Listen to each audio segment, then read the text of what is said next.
Have you ever really thought about how a government decides where your tax money goes? It's so much more than just a giant spreadsheet of numbers. A government's budget is actually a story.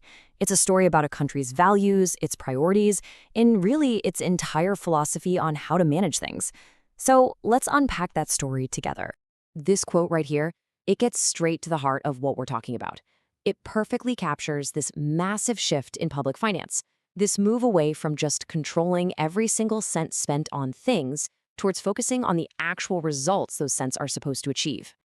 So, how did we get from meticulously counting pencils to actually measuring literacy rates?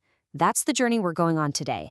We're going to trace the evolution of how governments think about spending your money. Okay, first things first, and this is a really crucial point. The way a government formats its budget isn't just some boring accounting detail. No, it directly shapes how public managers behave and what they focus on every single day. So let's start at the very beginning. The oldest, simplest form of budgeting was really all about one thing and one thing only: control. It was designed basically to make sure nobody ran off with the cash. And this is called line item budgeting. The best way to think of it is like a very, very detailed shopping list for the government. Each line is a specific category of thing to be bought, and its main goal wasn't to get results, it was simply to prevent theft. Now, this slide is interesting for what it shows, but maybe even more for what it doesn't show. We see the what: salaries, travel, even typewriter maintenance, but we have absolutely no idea about the why. What did these people and these things actually do? There's just no connection to any kind of goal or purpose. And that right there is the fundamental trade-off. Sure, line item budgets are simple, and they're great for control, but they are incredibly rigid. A manager can't just decide to use savings from office supplies to, say, hire a consultant they desperately need. It tells you exactly what was bought, but it tells you absolutely nothing about why it mattered. So you can probably guess what happened next, right? Governments started to realize they needed more. They began asking bigger, better questions, moving beyond just how much did we spend to what are we actually trying to achieve with all this money. And this led to something called program budgeting. Instead of listing out salaries and supplies as separate lines, you start grouping all the costs related to a single mission, like a maternal health program. And for the very first time, policymakers could actually see the total cost of achieving a specific government goal. Then came an even more radical idea. What if every single year we pretended we had no money at all? What if we literally started from zero? This is zero-based budgeting, or ZBB. And let me tell you, it's an intense annual battle where every department has to justify its entire existence from scratch. The process is brilliant at exposing those legacy costs, like that typewriter maintenance contract from 1995 that just keeps getting renewed for no good reason. Only the most vital programs survive this gauntlet. But as you can imagine, doing this every single year is exhausting. It's incredibly time-consuming. It's a mountain of paperwork.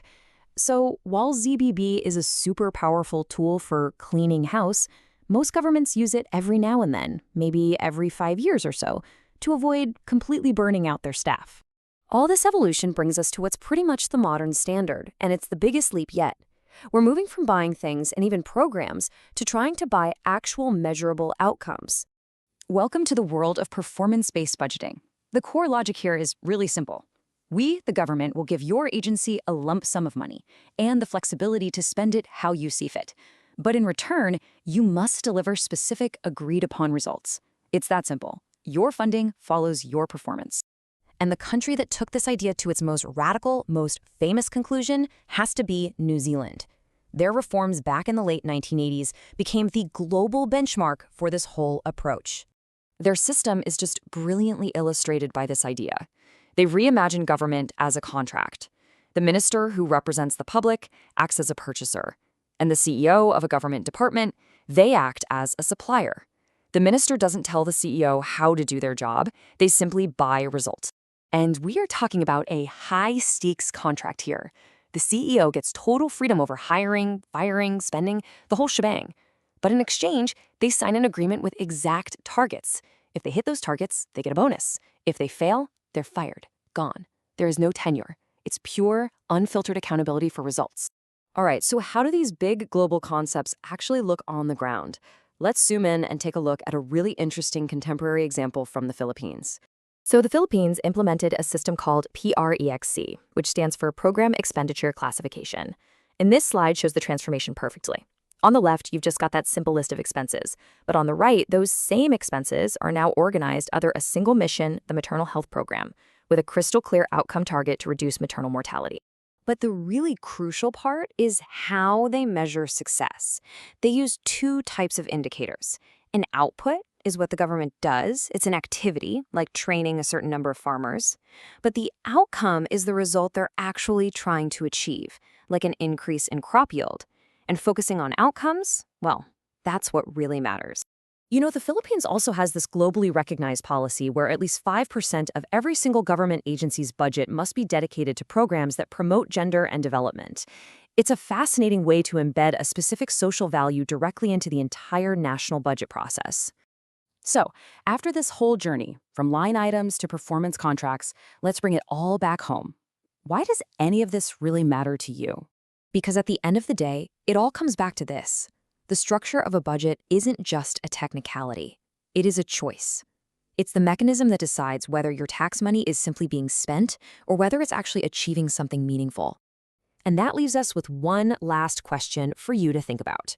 When you look at your own government spending, what do you see? Is your tax money just buying activity, or is it truly buying results?